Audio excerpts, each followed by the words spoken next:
ভোলার সদর উপজেলায় বিয়ের কনের আনা শাড়ি ও প্রসাধনী পছন্দ না হয় বোয়ার ও কনের পক্ষের মধ্যে সংঘর্ষের ঘটনা ঘটেছে।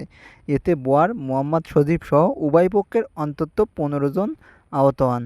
গুরুতর আহত ৬ জনকে ভোলা ২৫০ শয্যা জেনারেল হাসপাতালে ভর্তি করা হয়েছে। গত শুক্রবার ১৩ জুন দুপুরে সদর উপজেলার ভেদুরিয়া ইউনিয়নের শেরেবাংলা এলাকায় কনের বাড়িতে মধ্যভোজের সময় এই ঘটনা ঘটে। সংঘর্ষের জেরে বিয়ের আনুষ্ঠানিকতা ভেস্তে গেছে।